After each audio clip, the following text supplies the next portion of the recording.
Salut tout le monde, aujourd'hui on va parler de George Russell, un des rookies qui va prendre le premier départ de sa carrière en Formule 1 le 17 mars prochain à Melbourne. Alors, l'autre protégé de Mercedes vaut-il vraiment son pesant d'or? Va-t-il impressionner ou bien se casser les dents avec sa Williams face à Robert Kubica? Et pour cela, on va passer tranquillement en revue sa carrière. George Russell est un pilote britannique âgé tout juste de 21 ans et fait partie du programme de jeunes pilotes de chez Mercedes, tout comme un certain Esteban Ocon. Il a débuté par le karting, en a fait pendant 8 ans et a disputé plus d'une trentaine de championnats. Il en a tout de même remporté une dizaine, mais rien que cette longue carrière en karting témoigne du temps et de l'argent investis sur ce pilote. Ses parents, sa sœur et le reste de sa famille se sont dédiés à le faire progresser pour qu'il puisse un jour arriver en Formule 1. Et encore une fois, je vous rappelle le sacrifice humain et surtout financier que cela inclut pour un pilote. Il faut absolument une famille soudée qui croit en soi. Il a donc fait du karting pendant plus longtemps que d'autres avant de passer à la monoplace. Contrairement à la majorité des pilotes qui suivent un parcours F4, F3, F2, F1, lui a commencé par la Formule Renault 2 litres, sans grand succès avant d'aller disputer le championnat de F4 britannique et de le remporter. Alors oui, le championnat de F4 britannique est peut-être un chouïa en dessous de mon point de vue par rapport au championnat de F4 italien, mais bien sûr il est loin d'être mauvais. D'ailleurs, la même année en Italie, c'est Lance Stroll qui prenait le titre. Le titre en F4 lui ouvre donc logiquement la porte de la F3 Euro Series et il signe chez Carlin. Comme d'habitude, à de rares exceptions, il fait une première saison un peu mitigée malgré une victoire et 3 podiums. D'ailleurs, le plateau de F3 Euro Series de 2015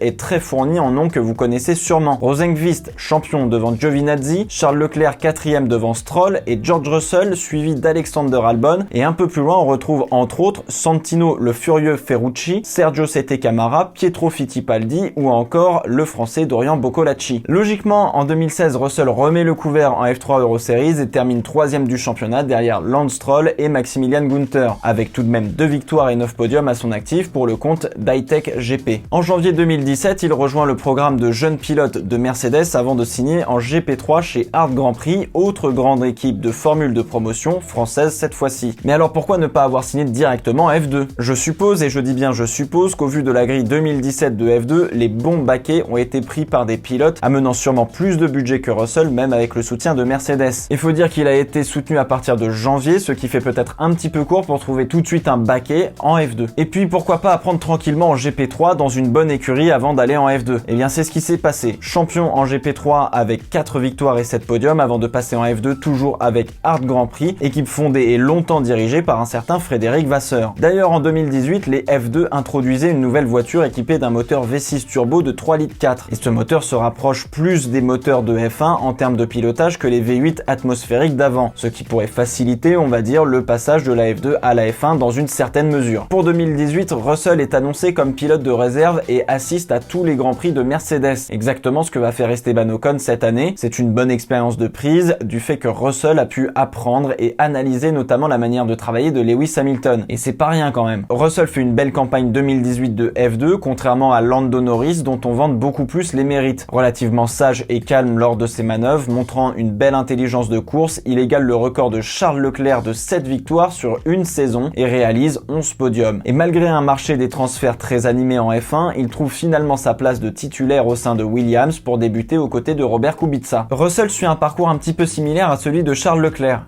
Et pour l'instant, le seul couac, ça reste Williams. Et pour évoluer, je ne suis pas sûr que ce soit la meilleure opportunité. On a vu qu'ils arrivaient à être moins rapides que l'année précédente en 2018. Mais il aura beaucoup moins de pression dans cette équipe, malheureusement de bas de plateau aujourd'hui, que dans une autre où on aurait attendu de gros résultats de la part d'un rookie. Maintenant, il devra absolument exploser Kubica pour montrer qu'il vaut vraiment quelque chose. Et j'insiste sur le exploser. Si cela n'est pas le cas, sa carrière pourrait en pâtir. Pour finir, Russell sera chez Mercedes peut-être avant Ocon. Il y a quelques variables à prendre en compte pour bien comprendre le pourquoi du comment. Premièrement, Lewis Hamilton veut un coéquipier qui se charge de tout le développement de la voiture et qui ne vienne pas le titiller pendant la saison. Le contrat d'Hamilton est béton, c'est clairement lui le numéro 1 et son avis compte presque autant que celui de Toto Wolff. Ce qui veut dire qu'Hamilton va vouloir garder Bottas en coéquipier le plus longtemps possible, comme Vettel voulait garder Raikkonen. Et tant que Mercedes gagnera, il n'y aura aucune raison de dire non à Lewis Hamilton et de virer Valtteri Bottas. Si Mercedes n'est pas champion et que Bottas réalise une saison similaire à 2018, là le pouvoir décisionnel d'Hamilton va être moins fort. Il y aura alors deux cas, soit Russell fait une mauvaise saison entre guillemets et Hamilton est contraint d'accepter Ocon en coéquipier, soit Russell fait une très bonne saison et Ocon se retrouve encore une fois dindon de la farce, parce que d'après des journalistes dans le paddock, Hamilton préférerait avoir Russell plutôt que Ocon pour le simple fait que